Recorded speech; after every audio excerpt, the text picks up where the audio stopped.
नमस्कार मित्रों, मैं कल इजिप्ट और जर्मनी की यात्रा पर जा रही हूँ। इसलिए मुझे लगा कि मैं जाने से पहले जो मुद्दा आजकल गर्म है उसके साथ संबंधित सभी विषयों के बारे में एक स्पष्टता आपके सामने कर जाऊं। मैं सबसे पहले कुछ बुनियादी बातें आपको बताना चाहूंगी ताकि ये विषय आपको आसानी से समझ में आ सके। पहली बुनियादी बात तो ये है कि भारत और पाकिस्तान के बीच में होने वाली हर बातचीत को वार्ता नहीं कहा जा सकता। वार्ता का एक विशेष संदर्भ है और वो संदर्भ है 1998 में एक कॉम्पोजिट डायलॉग शुरू हुआ था भारत और पाकिस्तान के बीच। उस कॉम्पोजिट डायलॉग को ही हिंदी में वार्ता कहते हैं। बाकी जो भी बातचीत होती है वो साधारण बातचीत है, वो वार्ता नहीं है।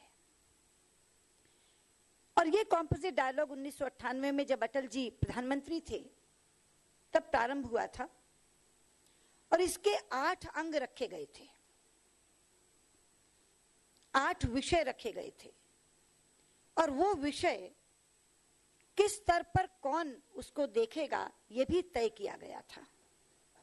मैं आपको बताती हूं इस कॉम्पोजिट डायलॉग के जो 8 विषय हैं। पहला विषय सियाचिन, जिसको डिफेंस सेक्रेटरी यानी रक्षा सचिव देखेंगे। दूसरा सर क्रीक, जिसको सर्वेयर जनरल या एडिशनल सेक्रेटरी डिफेंस देखेंगे। तीसरा तुलबुल नेविगेशन प्रोजेक्ट, जिसे सेक्रेटरी वाटर रिसोर्सेज देखेंगे। चौथा टेररिज्म एंड ड्रग ट्रैफिकिंग, जिसे होम सेक्रेटरी देखेंगे। पांचवा इकोनॉमिक एंड कमर्शियल कोऑपरेशन, जिसे कॉमर्स सेक्रेटरी देखेंगे। छठा प्रमोशन ऑफ फ्रेंडली एक्सचेंजेस, जिसे सेक्रेटरी कल्चर देखेंगे। सातवां पीस एंड सिक्योरिटी इंक्लूडिंग सीबीएम्स, इसे फॉरेन सेक्रेटरी देखेंगे। और आठवां जम्मू एंड कश्मीर, इसे फॉरेन सेक्रेटरी देखेंगे। ये उस समय तय हुआ 1998 में, जो मैं देखेंगे शब्द कह रही हूं, ये उस समय तय हुआ। और ये पहला कॉम्पोजिट डायलॉग था जिसमें ये शब्द आया जो बार बार सरताज अजीज साहब कह रहे हैं, all outstanding issues including Jammu and Kashmir. तो ये कॉम्पोजिट डायलॉग का शब्द है, all outstanding issues including Jammu and Kashmir. 1998 में शुरू हुआ। 1999 में अटल जी लाहौर गए इसी कॉम्पोजिट डायलॉग को आगे बढ़ाने के लिए, जिसमें से लाहौर डिक्लेरेशन निकली। लेकिन उसके बाद जब वो वापस आए तो उन्हें कारगिल मिला, ये बातचीत आगे नहीं बढ़ सकी। उसके बाद उन्होंने जनरल मुशर्रफ को न्योता दिया आगरा में, मगर वो भी अड़ गए कि कॉम्पोजिट डायलॉग नहीं करेंगे, केवल कश्मीर पर बात करेंगे। वो बातचीत बेनतीजा साबित हुई। उसके बाद ये 2004 में फिर कॉम्पोजिट डायलॉग पे चर्चा शुरू हुई। 2004 में एक चक्र चर्चा हुई, 2005 में एक चक्र चर्चा हुई और इस मैकेनिज्म में ये कहा गया कि ये 8 विषयों पर संबंधित सचिव जब बात कर लेंगे तो दोनों देशों के विदेश मंत्री बैठेंगे और वो उस प्रगति की समीक्षा करेंगे जो उन सचिवों द्वारा बातचीत की गई है। तो ये 2 राउंड पूरे हुए। संबंधित सचिवों ने बातचीत भी की और फॉरेन मिनिस्टर्स ने बैठकर समीक्षा भी की। ये 2004 और 2005 की बात है। 2006 में समीक्षा से पहले मुंबई बम विस्फोट हो गया, 26/11 के नाम से हम जिसे याद करते हैं। तो पूरी प्रक्रिया रुक गई। प्रक्रिया रुकने के बाद 2010 में वापस इसको बहाल करने की बात की गई और तब कॉम्पोजिट डायलॉग का नाम बदलकर रिज्यूम्ड डायलॉग कर दिया गया, क्योंकि डायलॉग बहाल किया जा रहा था, इसलिए इसको रिज्यूम्ड डायलॉग कह दिया गया। और ये रिज्यूम्ड डायलॉग में थोड़ा सा अंतर आया बस। बहुत थोड़ा सा अंतर आया। जो फ्रेंडली रिलेशंस का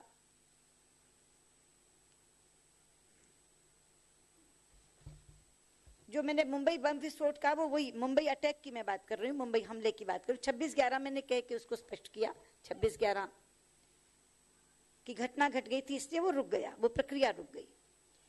जब रिज्यूम डायलॉग आया तो बहुत थोड़ा सा अंतर आया, वो अंतर भी मैं आपको बता देती हूँ कि क्या आया।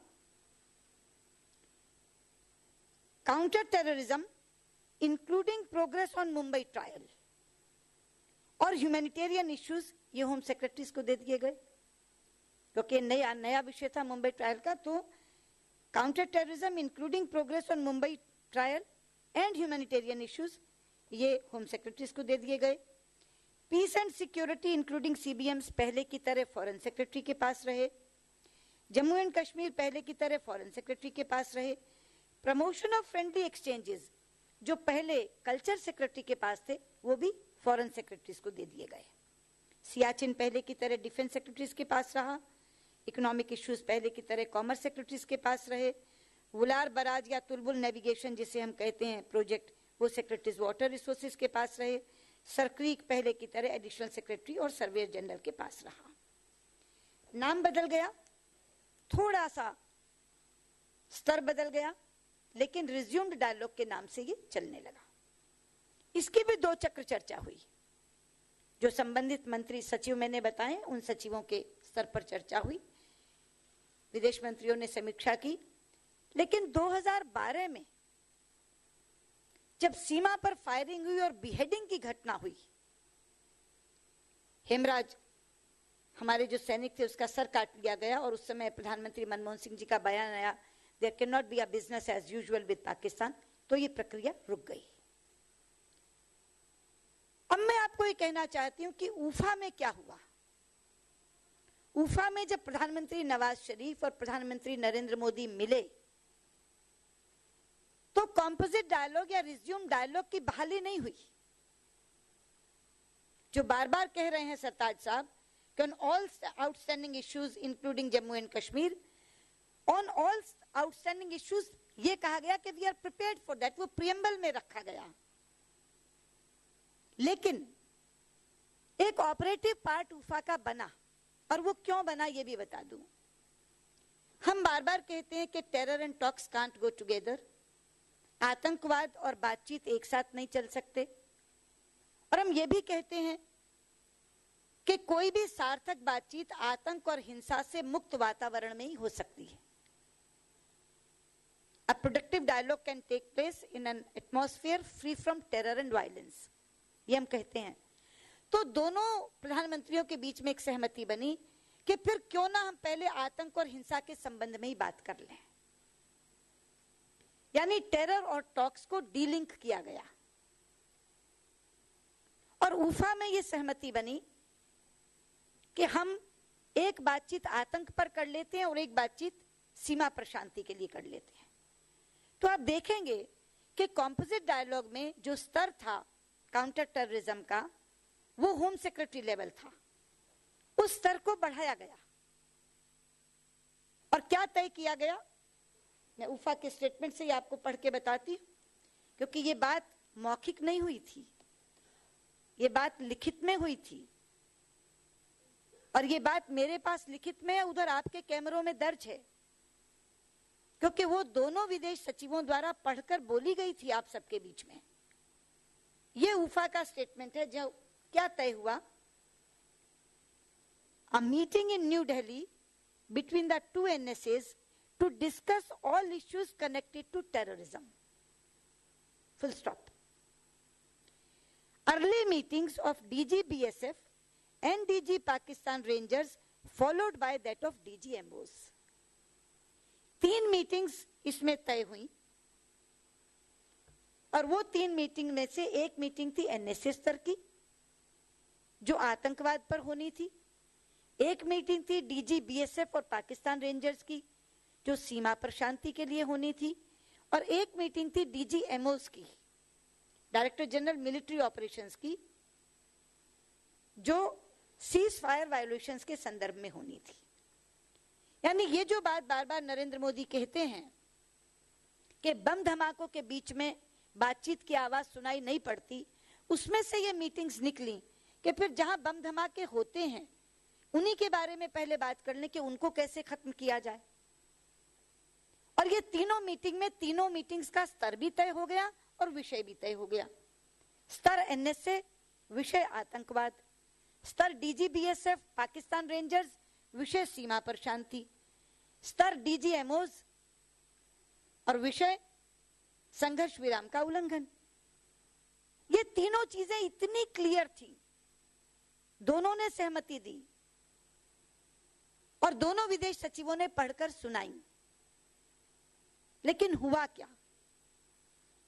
जब ये सहमति बनाकर प्रधानमंत्री नवाज शरीफ पाकिस्तान वापस लौटे, उससे पहले ही उनकी बहुत तीखी आलोचना अपने मुल्क में शुरू हो गई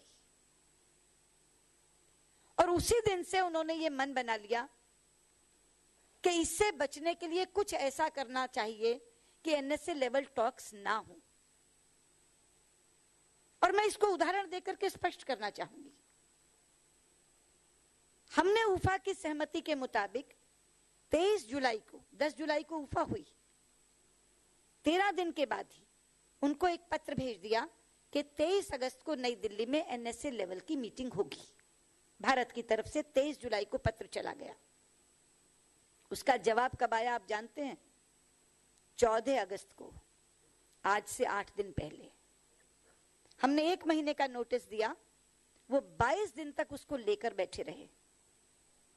14 अगस्त को उन्होंने हमें जवाब भेजा और उस जवाब के साथ ही एक एजेंडा भेज दिया, जिस एजेंडा में आतंकवाद से आगे बढ़ करके वो सारी बातें जो कंपोजिट डायलॉग में होती हैं वो सारी उसमें उन्होंने रख दी। ये पहली चीज। दूसरा, अभी मैंने आपको पढ़ के सुनाया, अर्ली मीटिंग्स ऑफ डीजीबीएसएफ एंड डीजीएमओस। हमने 23 जुलाई को एक पत्र भेजा जिसमें ये कहा कि आप 23 अगस्त को आइए।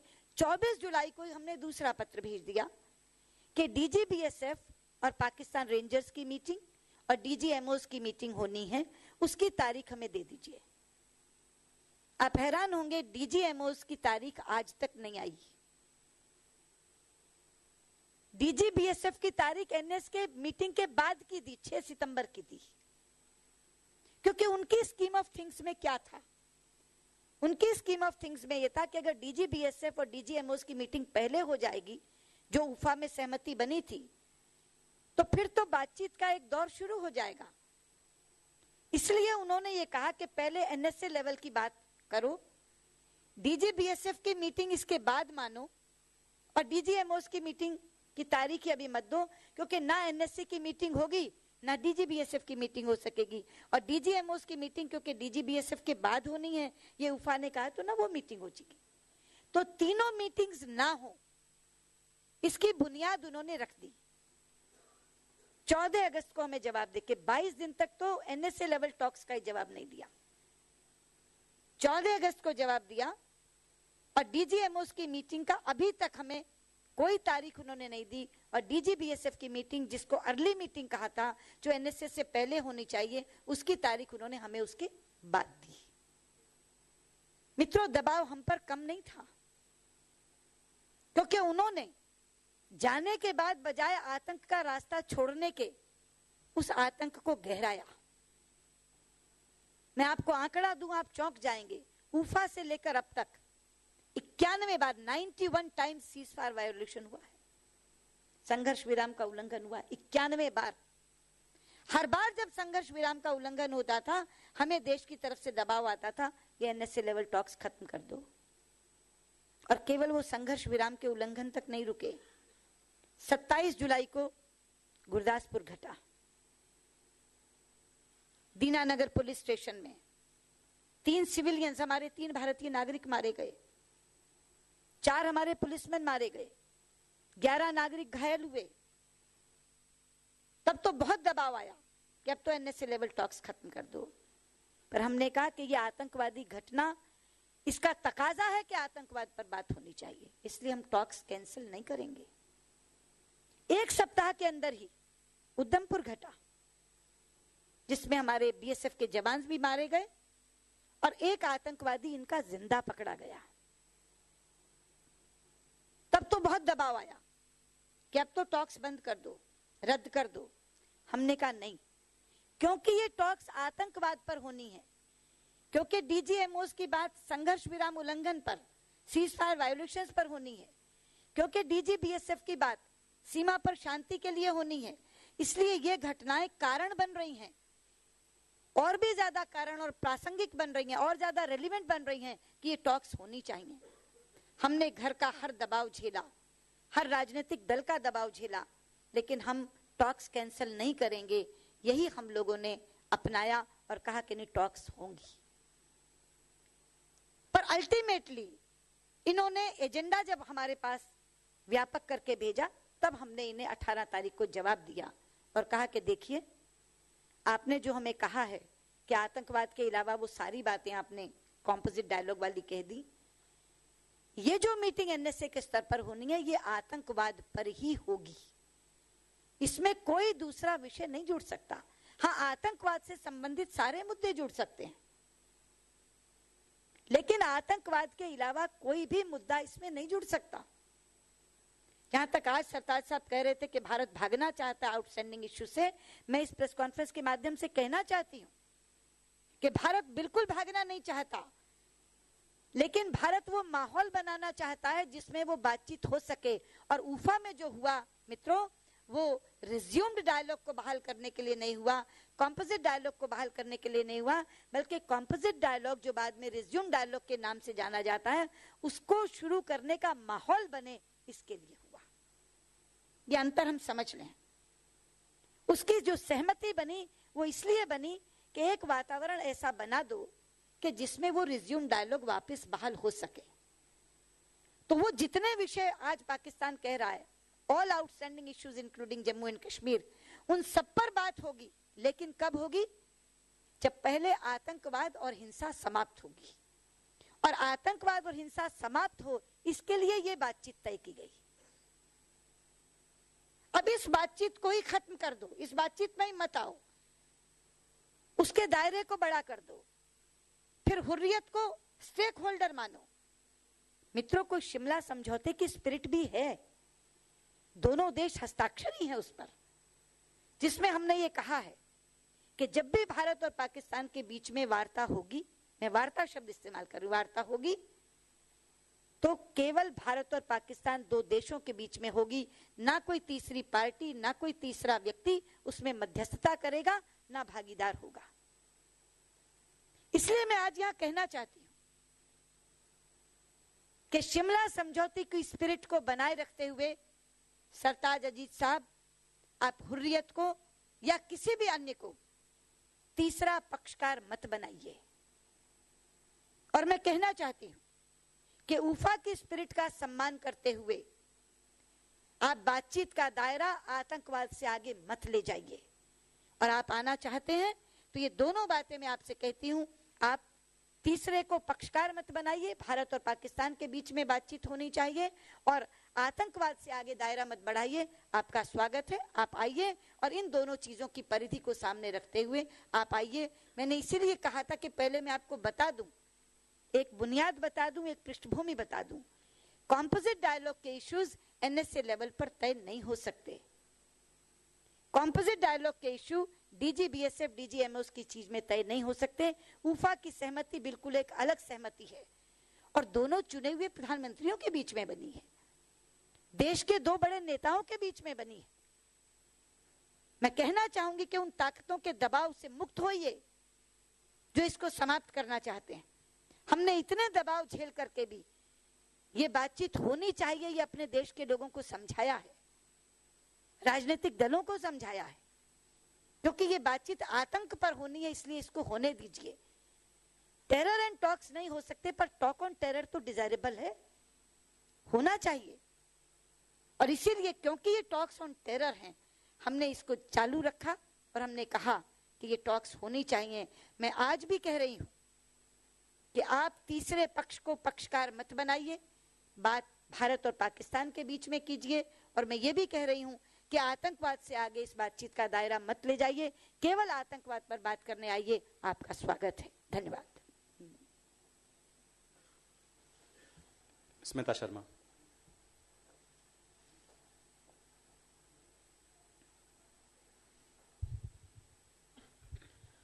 हम अगर सरताज साहब को आना हो, he will be coming in by tomorrow hopefully. There's less than 24 hours to go now.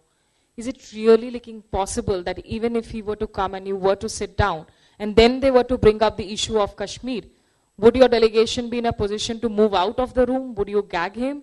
And the new template of interactions, does this mean that India and Pakistan can perhaps only talk when you meet in a third country where there is no Hurriyat shadow? वो परिस्थिति आएगी क्यों, वो नौबत आएगी क्यों जिसका आप जिक्र कर रही हैं। हम तो पहले ये कह रहे हैं कि दोनों चीजें पहले बता दीजिए कि बातचीत आतंकवाद के अलावा किसी पर नहीं होगी। हम कह रहे हैं कि आप हुर्रियत को तीसरा पक्ष नहीं बनाएंगे, तो इसके बारे में पहले हम आश्वस्त होंगे, तभी तो वो आएंगे। इस पर बिना आश्वस्त हुए हम कैसे हाँ कर देंगे। मैं तो आपके सबके माध्यम से कह रही हूँ, पहले इन दोनों बातों का आश्वासन हम चाहेंगे, तो वो नौबत क्यों आएगी कि वो आके कमरे में विषय उठाएं और हम उठ के चले जाएं।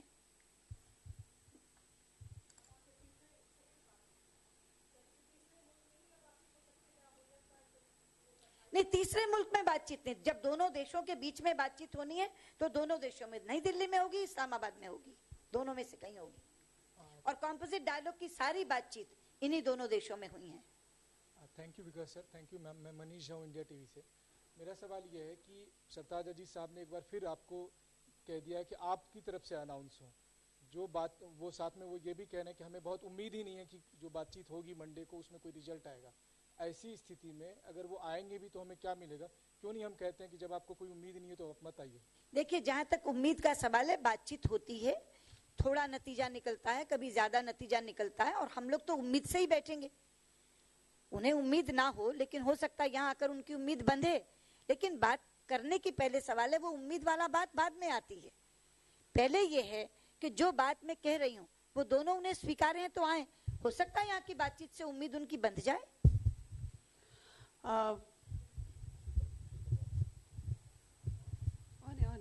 गुड इवनिंग मैम, शीतल राजपूत इंडिया न्यूज से। मैम, सरताज अजीज साहब ने अपनी पीसी में स्पष्ट कह दिया है कि कश्मीर का मसला उनके लिए कोर है और इसके सिवाय वो बातचीत नहीं करेंगे। तो इसका मतलब हम ये माने कि अब टॉक्स नहीं होंगे, क्योंकि वो स्पष्ट कर चुके हैं आज दोपहर ही। देखिए, जो उन्होंने स्पष्ट किया है, मैंने आज उसका जवाब दिया है, और जवाब ये दिया कि all outstanding issues including Jammu and Kashmir, ये कॉम्पोजिट डायलॉग का अंग था, अब रिज्यूम डायलॉग का अंग है। तो भारत उससे भाग नहीं रहा, लेकिन इस बार नहीं होगी। जब तक माहौल आतंक और हिंसा से मुक्त नहीं होगा तब तक नहीं होगी। इसलिए जो वो ये कह रहे हैं कि भी भारत इससे भागना चाहता, भारत भागना नहीं चाहता। हम तो ऑलरेडी 2 चक्रवार्ता कॉम्पोजिट डायलॉग में इस पर कर चुके हैं, all outstanding issues including Jammu and Kashmir. 2 चक्रवार्ता रिज्यूम डायलॉग में कर चुके हैं, all outstanding issues including Jammu and Kashmir. उसी रिज्यूम डायलॉग को बहाल किया जाए, और उस बहाल में बाधा क्या है? आतंक और हिंसा। तो इसलिए पहले बात आतंक और हिंसा पे कर ली जाए, आतंकवाद समाप्त हो जाए, हिंसा खत्म हो जाए, सीमा पर शांति हो जाए, बात करिए। तो वो जो बात कह रहे हैं मैं उसी का जवाब दे रही हूँ कि कोई उससे भाग नहीं रहा, लेकिन वो कॉम्पोजिट डायलॉग और रिज्यूम डायलॉग की बहाली के लिए माहौल बने, ये उफा में तय हुआ था। आप उस माहौल को बनाने आइए, बातचीत करिए, वो माहौल बने तो निश्चित तौर पर बात होगी। All outstanding issues including Jammu and Kashmir. जी मैम, मेरा नाम मौसमी है, मैं आज तक से हूँ।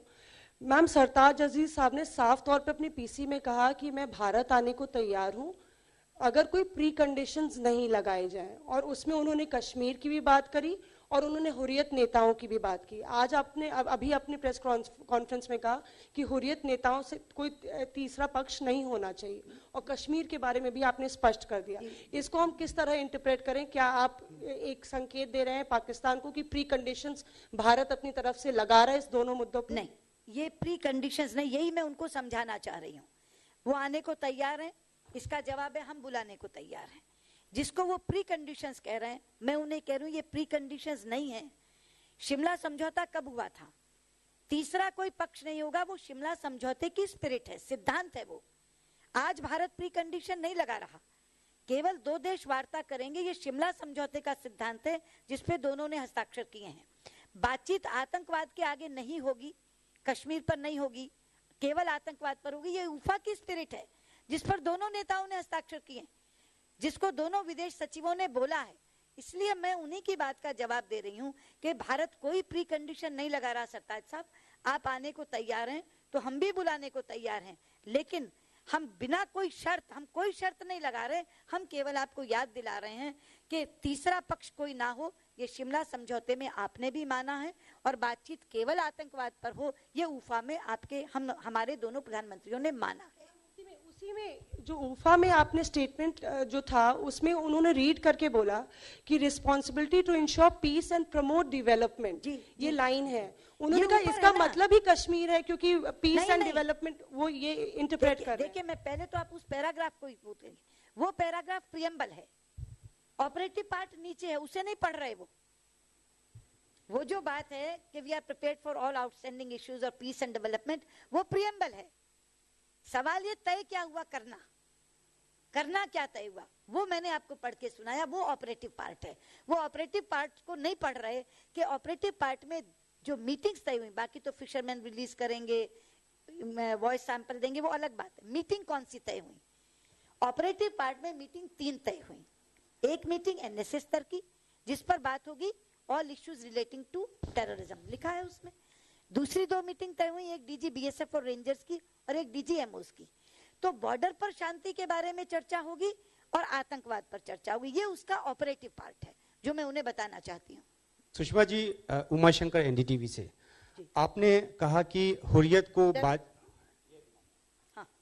हुर्रियत से बातचीत के लिए ना आए, और दूसरा कहा कि बातचीत को आतंकवाद के दायरे से बाहर ना ले जाएं। ये 2 बातें आपने कही।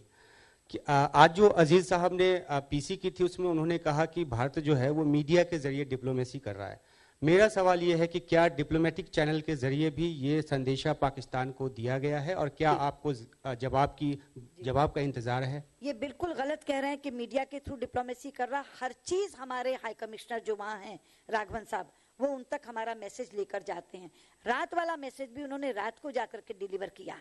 ये बिल्कुल गलत है कि हम मीडिया के थ्रू डिप्लोमेसी कर रहे हैं। जो हमने पहले 23 जुलाई की चिट्ठी लिखी वो उनको भेजी, जो 24 जुलाई को चिट्ठी लिखी वो उनको भेजी। सारे अपने उत्तर मीडिया को हम बाद में देते हैं। पहले हम जो हमारे टीएस राघवन वहाँ हैं, हमारे राजदूत वहाँ हैं, पहले उनको देते हैं। वो वहाँ जब दे आते हैं, डिलीवर करवा आते हैं, हम तो इतनी सावधानी बरतते हैं, उसके बाद हम मीडिया को देते हैं। बिल्कुल गलत है उनकी ये बात। नहीं, प्लीज एक ही सवाल। आशीष। मैम, आशीष हूँ, एबीपी न्यूज से। मैम, जहाँ तक हमारी जानकारी है, कल शाम को पाकिस्तान हाई कमीशन में एक रिसेप्शन है। परसों सुबह 9:30 बजे सैयद अली शाह गिलानी से मुलाकात है सरताज अजीज की। आपकी बात को मैं सरलता से क्या ये समझूं कि अगर ये मुलाकातें सरताज अजीज करते हैं तो टॉक्स कॉल ऑफ होंगी? स्ट्रेट अवे आप क्यों नहीं ये बता देती हैं? दूसरा मैम, पाकिस्तान ये कहता है कि Kashmir is the genesis of all problem. Ashish please एक ही सवाल, बहुत लोग अभी जवाब देना। देखिए, पाकिस्तान जो कहता है Kashmir is the core issue, वो उफा में नहीं कहा गया ना।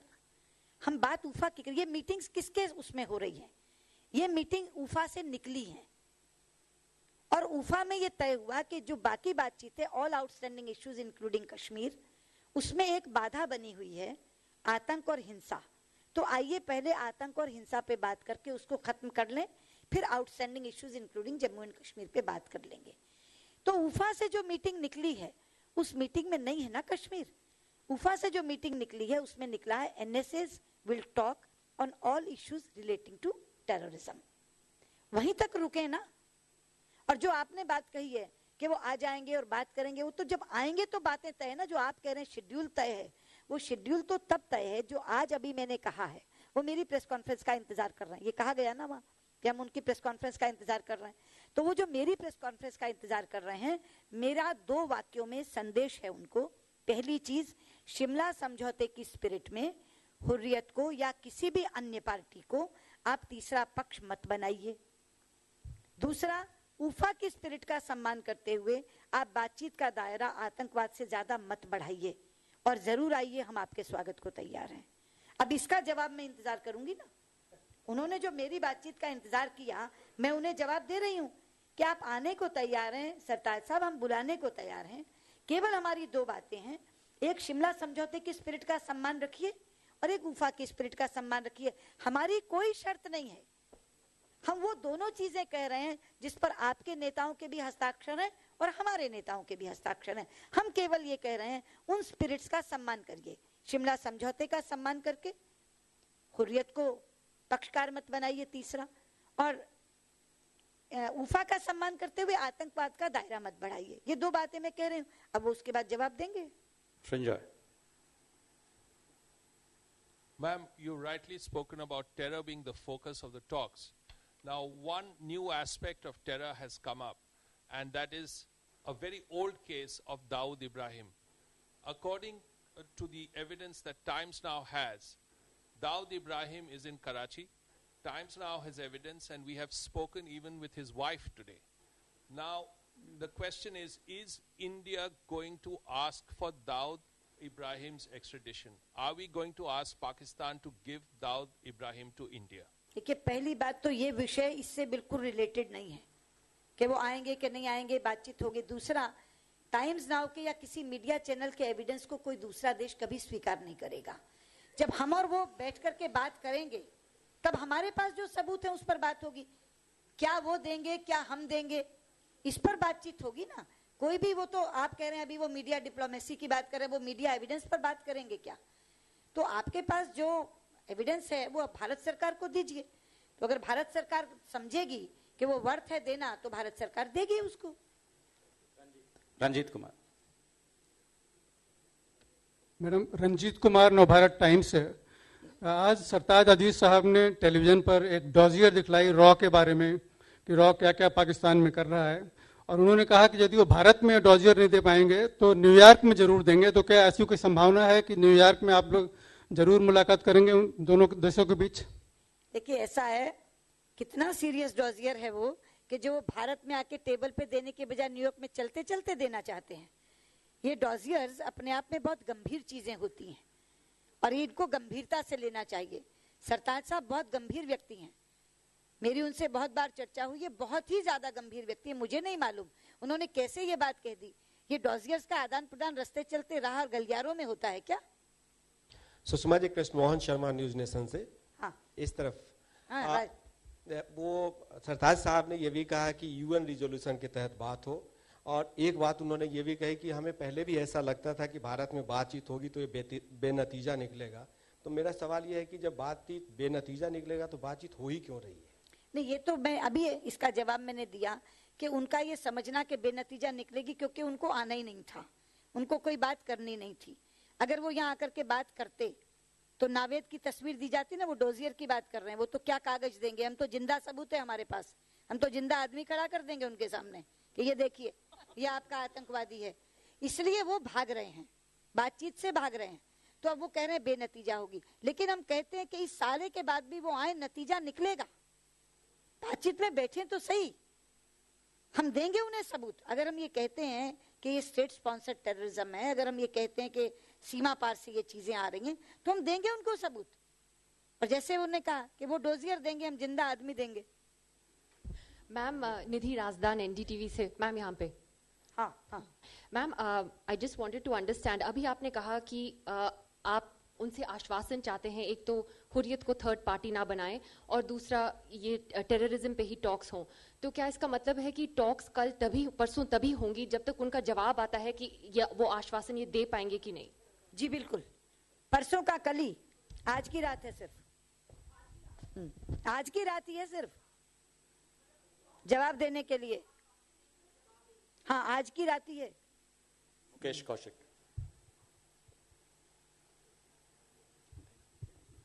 मैं मुकेश कौशिक हूँ, यूएनआई से। मैडम, मैं निधि के सवाल को थोड़ा सा डिफरेंट रूप में आपके सामने पेश करता हूँ।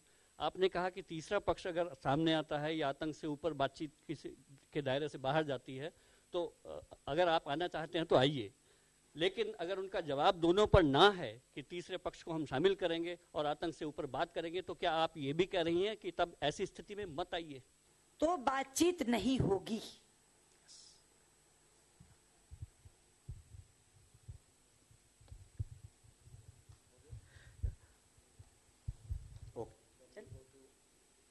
अखिलेश सुमन।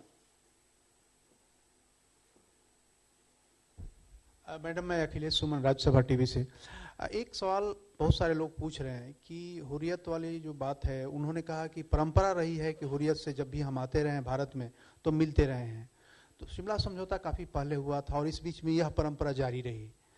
पिछले साल से यह परंपरा टूटी है, तो क्या यह माना जाए कि भारत सरकार ने पाकिस्तान के बारे में एक नई परंपरा डाली है? जी नहीं, मैं बताती हूँ।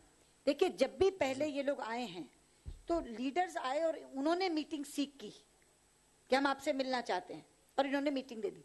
वार्ता से पहले कभी किसी भी भारत की सरकार ने हुर्रियत की और इनकी मीटिंग नहीं होने दी। पहले कभी मीटिंग, अंतर समझ लीजिए।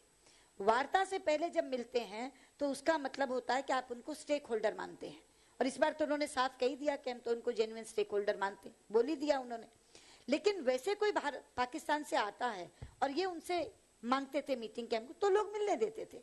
लेकिन वार्ता का पक्षकार बनाना और वैसे मिलना, दोनों चीजों में बहुत अंतर है। अब तो वो बाकायदा डंके की चोट कह के आ रहे हैं कि वो जेन्युइन स्टेक होल्डर हैं, वो कश्मीर के रिप्रेजेंटेटिव हैं। और तो अब वो जो तीसरा पक्ष बनाने की बात कर रहे हैं, एफएस लेवल टॉक से पहले भी यही हुआ था। इन दो में समानता है, इससे पहले वाले में किसी में समानता नहीं है, और दोनों में हमारा रिस्पांस कंसिस्टेंट है।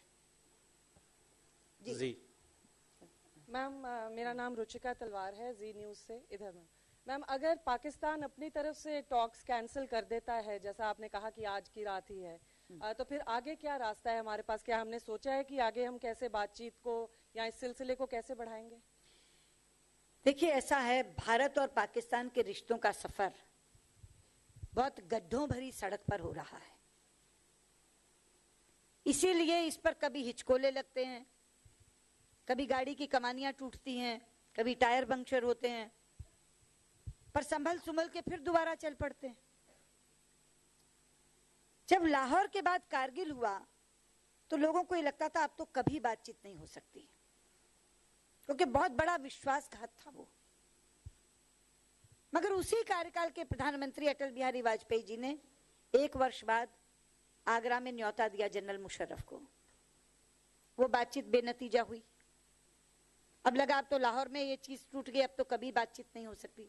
पर 2004 में फिर बातचीत शुरू हुई, 2004-2005 में चली, 2006 में मुंबई अटैक हो गया, फिर बातचीत रुक गई। पर 2008 में फिर शुरू हुई, 2010 में बातचीत रिज्यूम डायलॉग के तौर पे शुरू हुई, 2011-2012 में चली, 2012 के बाद बिहेडिंग हो गई, फिर रुक गई। अब फिर उफा में ये हुआ कि कम से कम आतंक और हिंसा पे बातचीत शुरू करो। तो ये सफर, कोई भी चीज, दुनिया का सबसे बड़े से बड़ा समस्या का समाधान होता तो संवाद से ही है। युद्ध किसी समस्या का समाधान नहीं है। तो डायलॉग प्रोसेस चलेंगे रुकेंगे, चलेंगे रुकेंगे, ये कैसे होगा ये वक्त बताएगा।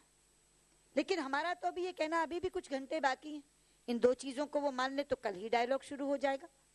क्योंकि अब मैं उन्हें कह रही हूं, उनके दिमाग में जो प्री कंडीशन बैठ गया है, मैं उनको ये समझाने की कोशिश कर रही हूं कि ये प्री कंडीशन नहीं है, ये शिमला समझौते की स्पिरिट है और ये उफा की स्पिरिट है। और जो हमारे नेताओं ने हस्ताक्षर, अपने अपने हस्ताक्षर के नीचे तय की है, प्लीज इसको मानिए, इसको समझिए। पूर्व शर्त कह के डायलॉग से भागिए मत, और इस समझौते की स्पिरिट को मान के आइए। अभी तो कल ही देखते हैं, शायद कल ही डायलॉग हो जाए। लेकिन अगर कल नहीं होता तो हमेशा के लिए रुक जाएगा, ऐसा नहीं है। एक बार मैंने कहा था, उसे दोहरा दूं कि डिप्लोमेसी में कभी भी फुल स्टॉप नहीं लगता, कॉमा या सेमीकोलन लगता है। कौन सी चीज एकदम से बदल जाए, आखिरकार मंजिल तो कभी ना कभी जब आएगी तो इसी गड्ढे वाली सड़क पे चलकर आएगी।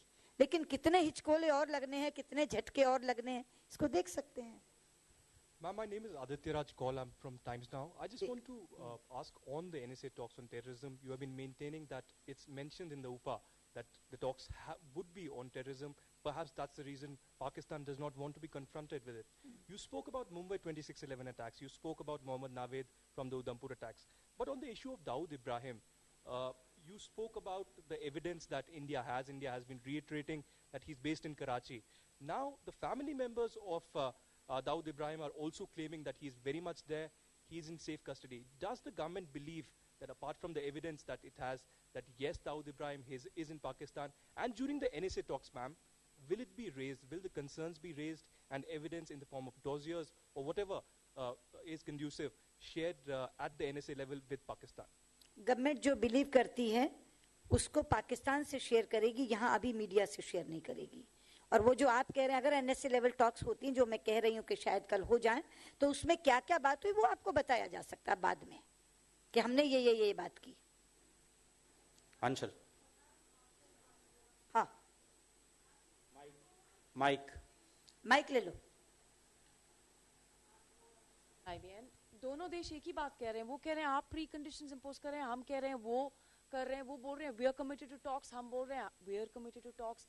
तो अभी आपने कहा कि अगर वो हुर्रियत से बात करना चाहते हैं और तो उस हिसाब में अगर वो ये चाहते हैं तो उसका जवाब दें तो बात नहीं होगी। तो इफेक्टिवली हम कह रहे हैं बात नहीं होगी, वो फ्रेज यूज नहीं कर रहे हैं बस। नहीं देखिए, अभी मैंने बिल्कुल साफ फ्रेज यूज किया। पहले तो मैं बता दूं कि हम पहले तो ये कह रहे हैं कि आपकी प्री कंडीशंस ये हमारी नहीं है। ये पहली बार मैं यहाँ कह रही हूँ, जिसको वो बार बार प्री कंडीशंस कह रहे हैं, मैं उसका आज स्पष्टता कर रही हूँ कि ये प्री कंडीशन नहीं है। एक चीज शिमला समझौते की स्पिरिट में है और दूसरी चीज उफा की स्पिरिट में है। तो ये भारत की प्री कंडीशंस नहीं है। और उफा 10 जुलाई को हो गया था, आज नहीं है ये प्री कंडीशन। और शिमला समझौता तो कब हो गया था? तो इसलिए शिमला समझौते की स्पिरिट का सम्मान करने की बात कर रही हूँ, उफा की स्पिरिट का सम्मान करने की बात कर रही हूँ। ये प्री कंडीशन नहीं है, ये उन्हें समझाने की बात कर रही हूँ। और जो दूसरा आपने साफ साफ का अभी एक सवाल आया, उन्होंने कहा फिर क्या होगा अगर वो दोनों बातों का जवाब ना में दे देते हैं। तो मैंने इतनी स्पष्टता से कहा तो बातचीत नहीं होगी। तो मैम बस हम फ्रेज यूज नहीं कर रहे लेकिन कहते हैं बातचीत नहीं होगी। फ्रेज आप यूज कर लो ना, आप लोगों के लिए फ्रेज यूज करने। इधर लिखने का काम आपका, बोलने का मेरा। मैं विजय त्रिवेदी हूँ, न्यूज नेशन से। आपने अभी लाहौर का जिक्र किया था। लाहौर में 99 में वाजपेयी जी गए थे और नवाज शरीफ साहब थे। तो लाहौर समझौता हुआ था और उसके बाद जनरल परवेज मुशर्रफ ने कारगिल किया था जी। अभी जुलाई में उफा हुआ जिसमें प्रधानमंत्री मोदी और नवाज शरीफ मिले जी। और उसके बाद सरताज अजीज साहब की जो जुबान है वो बिल्कुल उफा से अलग है।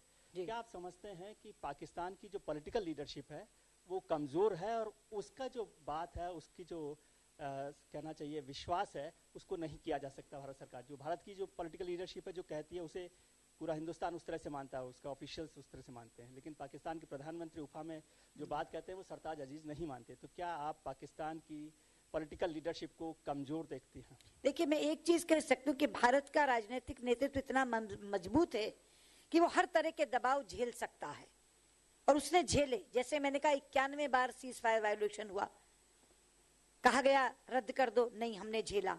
गुरदासपुर हुआ, कहा रद्द कर दो, हमने झेला। उधमपुर हुआ, कहा रद्द कर दो, हमने झेला। लेकिन पाकिस्तान की लीडरशिप दबाव नहीं झेल पा रही पहले दिन से, जब से उफा से पाकिस्तान पहुंची है। Geeta Mohan ma'am here. हाँ ma'am, the red lines have been drawn, no talks barring on terror and no meeting with the separatists. Pakistan has not given an assurance yet. If Pakistan gives an assurance, the talks would go ahead. But if Pakistan does not give an assurance, then talks will not be held. I've answered thrice this question. I've answered thrice. अगर उनका जवाब हाँ में है कि आपने, अगर वो आज कहते हैं कि हाँ सुषमा जी आपने क्लियर कर दिया ये प्री कंडीशन नहीं है, ये तो एक शिमला समझौते की स्पिरिट है और दूसरी उफा की, ठीक है मैं आता हूँ, आइए। लेकिन अगर वो कहते हैं कि नहीं हम तो इसको अभी भी प्री कंडीशन मानते हैं या हम तो नहीं इस चीज को मानते, तो बातचीत नहीं होगी। Will Sartaj Aziz be allowed to only one question? Mahasiddiqui. Ma'am, Mahasiddiqui from India Today. Yes. Ma'am, if the NSA talks do not happen, will India be disappointed because it had made the move in UFA? And as you pointed out, at this point, we have a lot of evidence against Pakistan in the form of Nawaz himself to prove that terror is emanating from its soil. देखिए, जब आप एक कदम दोस्ती का आगे बढ़ाते हैं और वो नहीं वहां टिक जाता तो डिसअपॉइंटमेंट तो होती ही है। हम लोगों ने एक बड़ी पहल करी थी, बहुत बड़ी पहल करी थी, क्योंकि इस पहल को मैं बड़ा इसलिए कह रही हूँ कि ये एक रोड़ा है कॉम्पोजिट डायलॉग में, ये एक रोड़ा है रिज्यूम्ड डायलॉग में, आतंक और हिंसा, उसको खत्म करने के लिए ये बातचीत शुरू होनी थी। ये सफर काफी लंबा हो सकता था और स्मूथ हो सकता था, लेकिन अगर वो इस चीज को नहीं मान रहे हैं और किसी ना किसी बहाने से इससे निकलना चाहते हैं तो डिसअपॉइंटमेंट तो निश्चित होगी। मैं देख रहा हूँ ज्यादातर सवाल रेपिटेटिव हो रहे हैं, प्लीज अब ओरिजिनल सवाल ही पूछिए। अगर ऐसा सवाल जो किसी ने ना पूछा हो वही, हाँ प्लीज।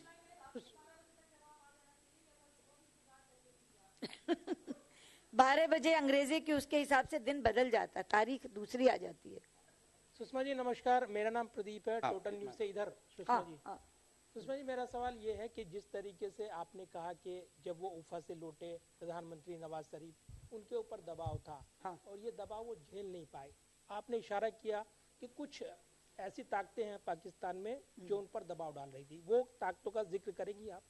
ताकतों के सब कोई जानता है, चीजें जो इतनी जग जाहिर हैं उसका नाम लेने की क्या आवश्यकता है। सुषमा जी, पाकिस्तान की सियासत को अच्छी तरह से कम मीडिया तो और भी अच्छी तरह जानता है। सुषमा जी, मैं प्रणय उपाध्याय हूं IBN 7 से जी। मेरा सवाल है कि आज सरताज अजीज ने अपनी प्रेस कॉन्फ्रेंस में कहा कि वो जो डॉसियर उन्होंने लहराए थे कैमरों के सामने वो यूनाइटेड नेशन सेक्रेटरी जनरल को भी सौंपेंगे। और दूसरा सवाल ये कि आपने लाहौर बस यात्रा से लेके कारगिल और कई बार इन समझौतों को टूटते हुए देखा है, क्या आपको लगता है कि उफा के बाद ये जो घटनाक्रम चल रहा है इससे एक बार फिर भरोसा टूटा है? नहीं, तो मैं अभी जवाब दे ही चुकी हूँ। ओरिजिनल सवाल नहीं था, लेकिन मुझे ये भी लगता है कि हम इसके लिए तैयार भी रहते हैं, क्योंकि हमें ये थोड़ी पता है कि हर बार वो कुछ होगा ही। लेकिन डॉसियर के बारे में आपने नहीं कहा। यूनाइटेड नेशन तो बहुत ही नॉन सीरियस बात है ये कहना। डॉसियर लहराए नहीं जाते, डॉसियर बंद लिफाफे में दिए जाते हैं और टेबल पे दिए जाते हैं, ऐसे लहरा के नहीं दिखाए जाते डॉसियर। रंजना, ओरिजिनल सवाल कृपया करके। Ma'am, Ranjana from INS. The Pakistani NSA, he said that ever since Prime Minister Modi's government was formed, has come over a year ago, he said since the Prime Minister Modi's government has come, they've been trying to dictate terms, and that they want things that Kashmir should not be discussed, and they want talks on their terms. So, and that Pakistan will not accept it. What is नहीं, पर ये तो सच्चा साबित हुआ ही नहीं ना। जिस दिन आए अगले दिन, शपथ ग्रहण समारोह के अगले दिन ये तय हुआ कि फॉरेन सेक्रेटरी लेवल टॉक्स होंगी, और हमारी फॉरेन सेक्रेटरी ने उस समय इस्लामाबाद बात करके तारीख तय की, वेन्यू तय किया इस्लामाबाद।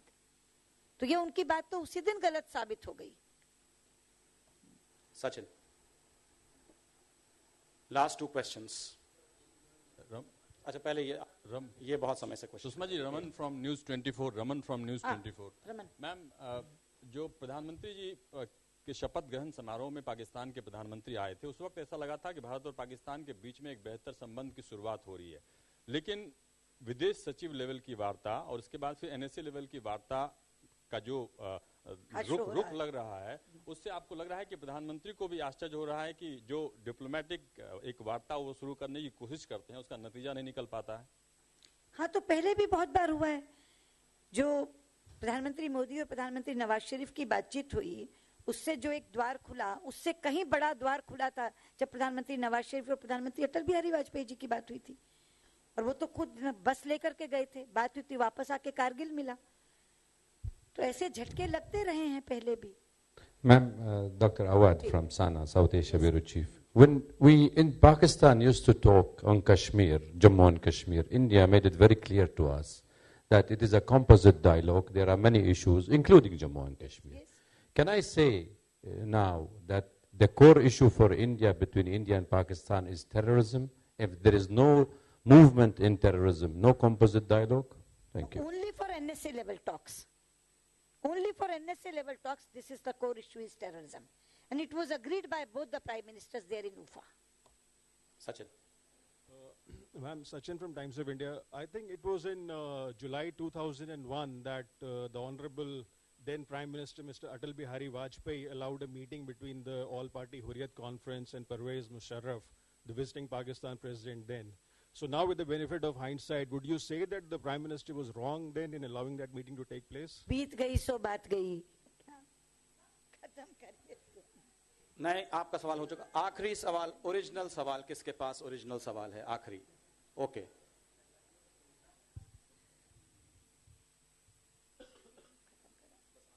किनका? ये आखिरी सवाल। सुषमा जी, आपने कहा कि कोर इशू NSA लेवल की टॉक के लिए कोर इशू जम्मू कश्मीर नहीं है, टेररिज्म है।